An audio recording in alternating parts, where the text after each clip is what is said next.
Bonjour et bienvenue dans cette analyse approfondie d'un événement historique qui pourrait changer le cours de l'histoire de l'Afrique centrale. Le samedi 19 juillet 2025, dans les salons feutrés de Doha, au Qatar, s'est déroulée une cérémonie qui restera gravée dans les annales diplomatiques de la région des Grands Lacs. Pour la première fois depuis des décennies, le gouvernement de la République démocratique du Congo et l'Alliance des forces du Congo, plus connue sous le nom de M23, ont signé une déclaration de principe qui pourrait enfin mettre un terme à l'un des conflits les plus meurtriers et les plus complexes du continent africain. Cette signature n'est pas le fruit du hasard. Elle est l'aboutissement de 3 mois de négociations intenses, de discussions secrètes et de diplomatie de haut niveau orchestrée par l'État du Qatar. Mais pour comprendre l'importance de ce moment, il faut d'abord revenir sur les racines profondes de ce conflit, qui a coûté la vie à des millions de personnes et déplacé des centaines de milliers d'autres. L'Est de la République démocratique du Congo, cette région riche en minerais précieux, est devenue depuis près de 30 ans le théâtre d'une tragédie humanitaire sans précédent. Les origines de ce conflit remontent au génocide rwandais de 1994, événement traumatisant qui a bouleversé l'équilibre géopolitique de toute la région. Depuis lors, groupes armés, forces gouvernementales et milices diverses se disputent le contrôle de territoires stratégiques, laissant les populations civiles prises en otage dans une spirale de violence apparemment sans fin. Pour saisir toute la portée de la déclaration signée à Doha, il est essentiel de comprendre les racines historiques de ce conflit. L'année 1994 marque un tournant dramatique dans l'histoire de la région des Grands Lacs africains. Le génocide rwandais, qui a vu l'extermination systématique de près d'1 million de Tutsis et de Hutus modérés en l'espace de 100 jours, a provoqué un exode massif vers les pays voisins, notamment vers l'est de la République démocratique du Congo, alors appelée Zaïre. Parmi les réfugiés se trouvaient non seulement des victimes innocentes, mais aussi des génocidaires Hutus qui ont reconstitué leurs forces dans les camps de réfugiés. Cette situation explosive a conduit le nouveau gouvernement rwandais, dirigé par le Front patriotique rwandais de Paul Kagame, à intervenir militairement au Congo pour neutraliser ces groupes armés qui menaçaient la sécurité du Rwanda. C'est dans ce contexte que naît le mouvement du 23 mars, plus connu sous l'acronyme M23.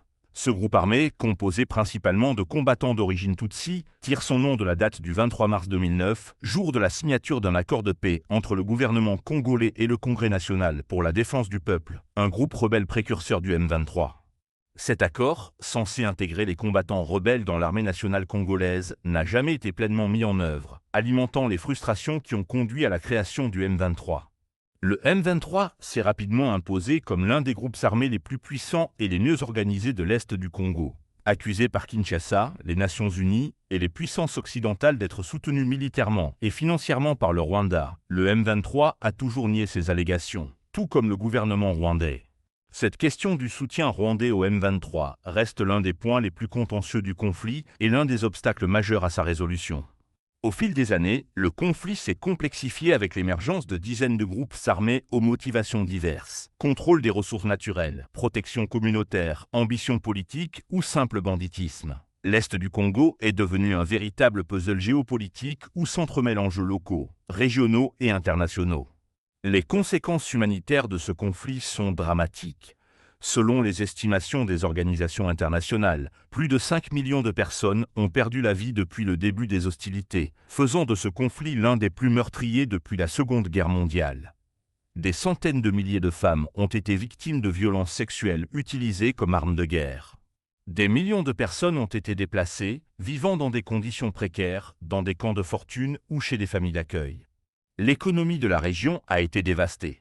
Paradoxalement, cette terre riche en or, en coltan, en diamants et en autres minerais précieux reste l'une des plus pauvres du monde.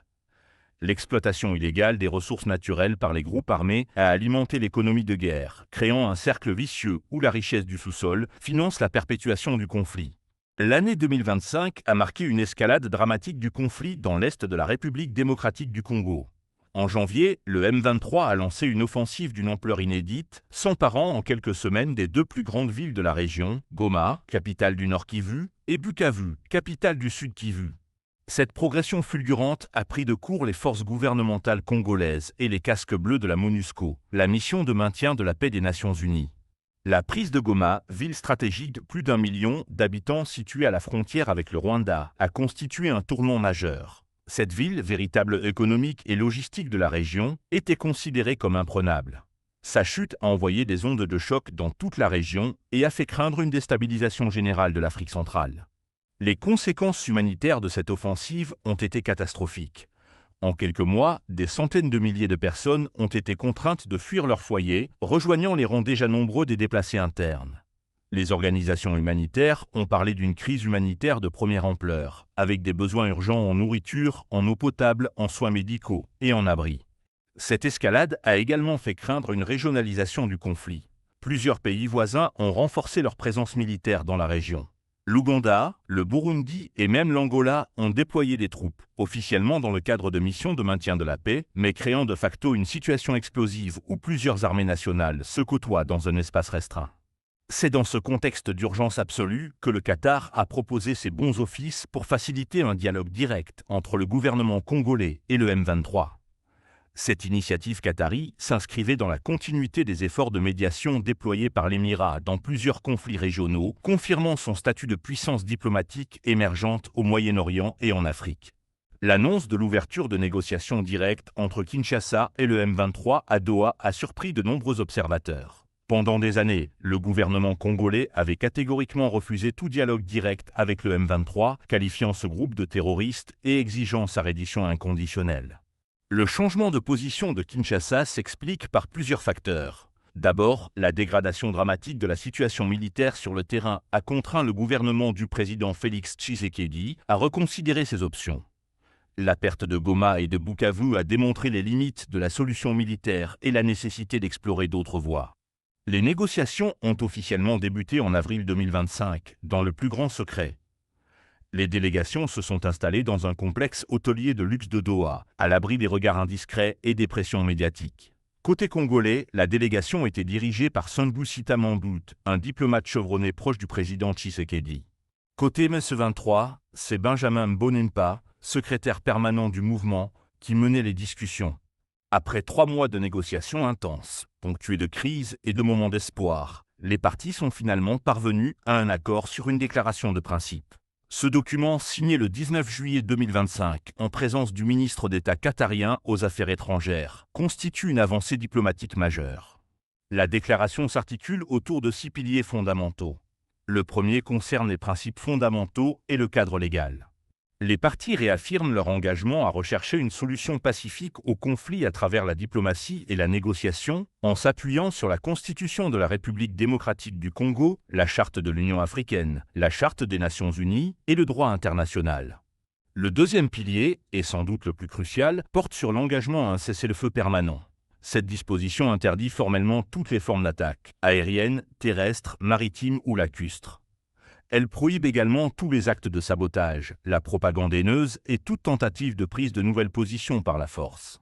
Le troisième pilier concerne les mesures de confiance et de réconciliation.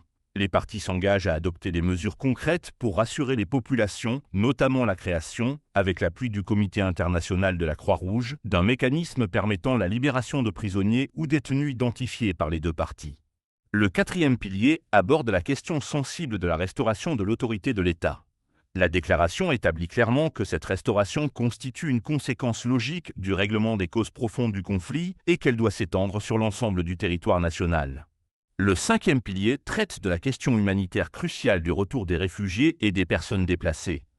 La déclaration prévoit que ce retour se fera dans des conditions strictement définies, sécurité garantie, caractère volontaire respecté, dignité humaine préservée. Enfin, le sixième pilier concerne la coopération internationale et les mécanismes de vérification.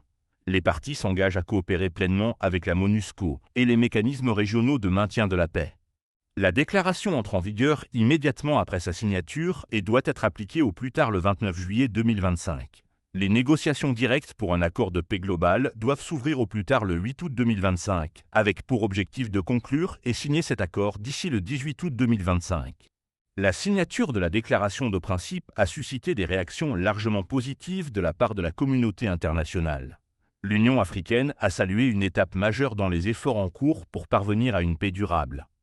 Les États-Unis ont réaffirmé leur menace d'imposer des sanctions très sévères en cas de violation des accords.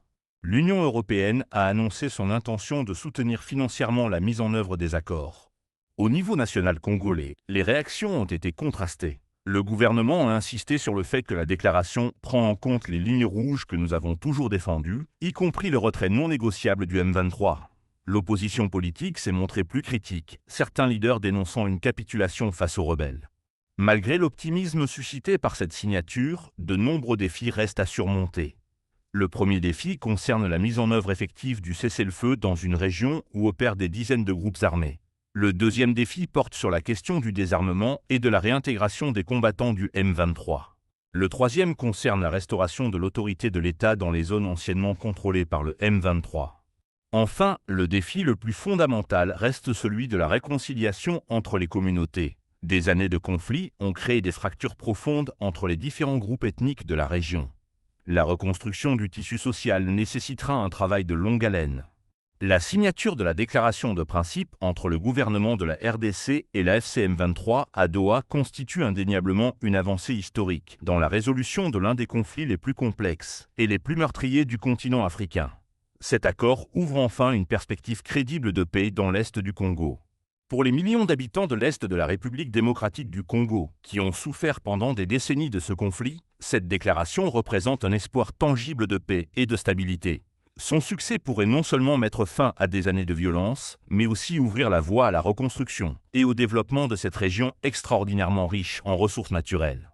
L'histoire jugera si cette déclaration de principe aura marqué le début d'une paix durable dans l'est de la RDC ou si elle ne sera qu'une étape supplémentaire dans un long processus de résolution du conflit.